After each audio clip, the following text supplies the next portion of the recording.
क्या भविष्य में अमेरिकी डॉलर की जगह कोई दूसरी करेंसी वैश्विक व्यापार की मुख्य मुद्रा बन सकती है? क्या पूरी दुनिया अब डॉलर से मुंह मोड़ रही है? और क्या ब्रिक्स देशों ने मिलकर डॉलर को खत्म करने की शुरुआत कर दी है? आज दुनिया उसी दिशा में आगे बढ़ती दिख रही है। BRICS देश ब्राजील, रूस, भारत, चीन और दक्षिण अफ्रीका अब मिलकर ऐसा फाइनेंशियल सिस्टम बना रहे हैं जो उन्हें अमेरिकी डॉलर की पकड़ से आजादी दिला सके। यह केवल आर्थिक बदलाव नहीं है, बल्कि वैश्विक सत्ता संरचना में बड़ा बदलाव हो सकता है। आज अमेरिका किसी भी देश की संपत्ति जब्त कर सकता है, उसे SWIFT सिस्टम से बाहर कर सकता है और उसे वैश्विक व्यापार से काट सकता है। रूस और चीन जैसे देश पहले ही इस तरह की कार्रवाई झेल चुके हैं, जिससे दुनिया भर में चिंता फैल गई है। अब कई देश खुद को इस तरह की अमेरिकी शक्ति से बचाने के लिए नए विकल्प तलाश रहे हैं।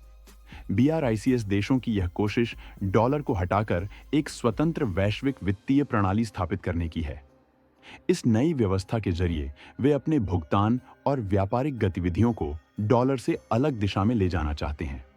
अमेरिकी नीतियों जैसे टैरिफ युद्ध, राजनीतिक दखल और डॉलर आधारित धमकी ने इन देशों को इस दिशा में सोचने पर मजबूर किया है। आज एक असामान्य आर्थिक स्थिति देखी जा रही है। शेयर बाजार और 10 साल की बॉन्ड यील्ड दोनों ही एक साथ ऊपर जा रहे हैं। यह निवेशकों की उलझन और बाजार की अस्थिरता को दर्शाता है। आमतौर पर ये दोनों संकेतक विपरीत दिशा में चलते हैं, लेकिन इस समय दोनों का ऊपर जाना आर्थिक चिंता का संकेत है। JP मॉर्गन, गोल्डमैन सैक्स और ब्लैक रॉक जैसी बड़ी वित्तीय संस्थाओं का कहना है कि अमेरिका में अगले 12 महीनों में मंदी की संभावना 60% से अधिक है। टैरिफ की वजह से रोजमर्रा की चीजें जैसे फल, चाय, चावल और कपड़े महंगे हो गए हैं।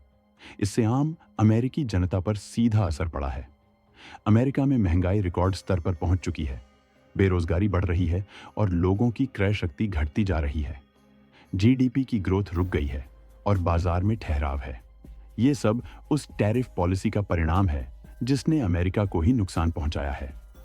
रूसी विदेश मंत्री सरगेई लावरोव ने हाल ही में कहा कि BRICS का नया पेमेंट सिस्टम बाकी देशों के लिए भी खुला होगा।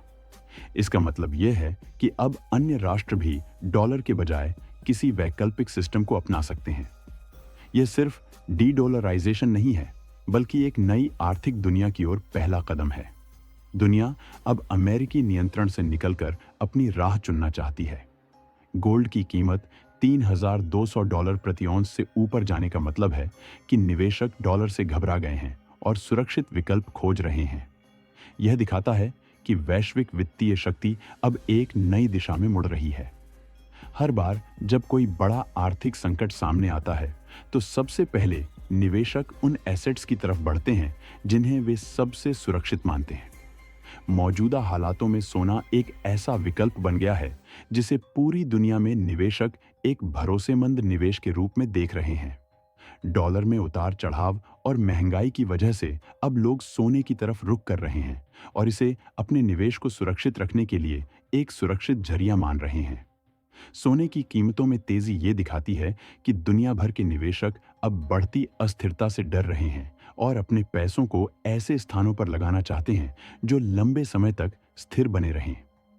यह स्थिति ये भी दर्शाती है कि अब लोगों को अमेरिका की आर्थिक स्थिति और डॉलर की ताकत पर पहले जैसा भरोसा नहीं रहा है। सोने की ऊंची कीमतें न सिर्फ मांग बढ़ने की वजह से हैं, बल्कि यह भी इशारा करती हैं कि अमेरिकी मुद्रा की पकड़ पहले से कमजोर हो गई है। अब ज्यादा से ज्यादा निवेशक डॉलर से बाहर निकल रहे हैं और उन विकल्पों की ओर झुक रहे हैं जो पारंपरिक रूप से सुरक्षित निवेश माने जाते हैं। यह झुकाव भविष्य में एक बड़ी वित्तीय व्यवस्था में बदलाव ला सकता है, जहां डॉलर की वैश्विक प्रधानता को धीरे धीरे चुनौती मिलने लगेगी। यह एक चेतावनी भी है कि वो संपत्ति जिसे एक जमाने में सबसे ताकतवर माना जाता था, अब उतनी स्थिर नहीं रही। अब बात करते हैं अमेरिका के टूरिज्म सेक्टर की, जो देश की GDP में लगभग 3% का योगदान करता है।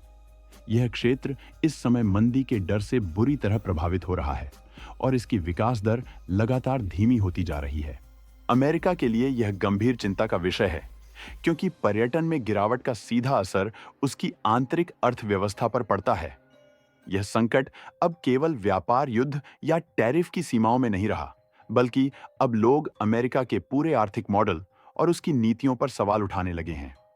लोग अब अमेरिका को पहले की तरह स्थिर और भरोसेमंद नहीं मान रहे हैं, और यह गिरता भरोसा केवल एक सेक्टर में नहीं, बल्कि कई क्षेत्रों में देखा जा रहा है। यह बात साफ दर्शाती है कि पूरी दुनिया अब अमेरिका की राजनीतिक और आर्थिक साख को नए नजरिए से देख रही है। जेपी मॉर्गन की एक रिपोर्ट के अनुसार अमेरिका अब स्टैगफ्लेशन की दिशा में बढ़ रहा है। मतलब है कि अर्थव्यवस्था में अब मंदी और महंगाई एक साथ मौजूद होंगी। आमतौर पर ये दो स्थितियां अलग-अलग वक्त पर आती हैं, लेकिन जब दोनों एक साथ चलती हैं, तो हालात बहुत अधिक चुनौतीपूर्ण हो जाते हैं। स्टॉक इंडेक्स और बॉन्ड यील्ड दोनों का एक ही समय पर ऊपर जाना इस बात का संकेत है कि बाजार में असामान्यता है। यह एक आर्थिक चेतावनी है जो बताती है कि यह स्थिति साधारण नहीं है और आने वाले समय में बड़ी परेशानियां पैदा कर सकती हैं। इसी समय इंडोनेशिया ने एक ऐतिहासिक फैसला लेते हुए ब्रिक्स के न्यू डेवलपमेंट बैंक एनडीबी से जुड़ने की घोषणा की है। इंडोनेशिया के राष्ट्रपति प्रबोवो सुबियांतो ने यह घोषणा मंगलवार को की और कहा कि इस सदस्यता से देश की आर्थिक रूपांतरण की प्रक्रिया को गति मिलेगी। यह कदम न केवल इंडोनेशिया के लिए एक बड़ा आर्थिक अवसर है, बल्कि पूरी दुनिया के लिए भी एक संकेत है कि ब्रिक्स अब विस्तार की दिशा में आगे बढ़ रहा है। यह घोषणा तब की गई जब बैंक की अध्यक्ष और ब्राजील की पूर्व राष्ट्रपति डिल्मा रूसेफ इंडोनेशिया के दौरे पर थीं। उन्होंने बताया कि बैंक बायोडीजल, नवीकरणीय ऊर्जा और टेक्नोलॉजी सेक्टर में सहयोग बढ़ाने के लिए तैयार है। रूसेफ ने कहा कि बैंक इंडोनेशिया के साथ कई संभावित परियोजनाओं पर मिलकर काम करने को तत्पर है, जो दोनों पक्षों के लिए फायदेमंद साबित होंगी। प्रबोवो ने भी इस साझेदारी को लेकर अपनी प्रतिबद्धता जाहिर की और इन परियोजनाओं से जुड़ी सरकारी योजनाओं के बारे में जानकारी दी। यह साझेदारी इंडोनेशिया को ग्लोबल प्लेटफॉर्म पर मजबूत स्थिति में लाने का एक सुनहरा मौका है। एनडीबी के साथ सहयोग से इंडोनेशिया को न केवल आर्थिक मदद मिलेगी, बल्कि तकनीकी विकास में भी आगे बढ़ने का अवसर मिलेगा। इससे देश को वैश्विक आर्थिक धारा में अपने लिए एक नई दिशा बनाने में मदद मिलेगी। यह पूरी कहानी केवल मंदी या महंगाई की नहीं है, बल्कि वैश्विक सत्ता के बदलाव की भी है।